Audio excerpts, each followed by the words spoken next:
السلام علیکم ناظرین، میں ہوں طلحہ تطلع، پیش خدمت ہوں آج کی اہم خبر کے ساتھ۔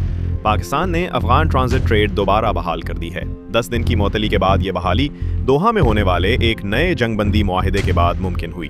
کسٹمز حکام کے مطابق یہ عمل مرحلہ وار شروع کیا گیا ہے اور سب سے پہلے چمن بارڈر سے ٹرانزٹ ٹریڈ کا آغاز کیا گیا ہے۔ چمن بارڈر پر تقریباً 300 سے زائد گاڑیاں مختلف مقامات پر پھنس گئی تھیں، جنہیں اب 3 مراحل میں کلیئر کیا جا رہا ہے۔ پہلے مرحلے میں ان 9 گاڑیوں کو کلیئر کیا جا رہا ہے جنہیں پہلے واپس بھیج دیا گیا تھا۔ ان کی دوبارہ سکیننگ اور مکمل جانچ پڑتال کی جا رہی ہے۔ دوسرے مرحلے میں 74 گاڑیاں شامل ہیں جو NLC بارڈر ٹرمینل پر موجود تھیں، جبکہ تیسرے مرحلے میں 217 گاڑیاں ہالٹنگ یارڈ سے روانہ کی جائیں گی۔ کسٹمز حکام کا کہنا ہے کہ ٹریڈ بحالی کا عمل پہلے آؤ پہلے جاؤ کے اصول پر جاری رکھا جائے گا تاکہ تمام مال بردار گاڑیوں کی بروقت کلیئرنس ممکن ہو سکے۔ ساتھ ہی سرحد پر سیکیورٹی اور انسپیکشن کے عمل کو مزید سخت کر دیا گیا ہے تاکہ شفافیت برقرار رکھی جا سکے اور اسمگلنگ کی روک تھام ہو سکے۔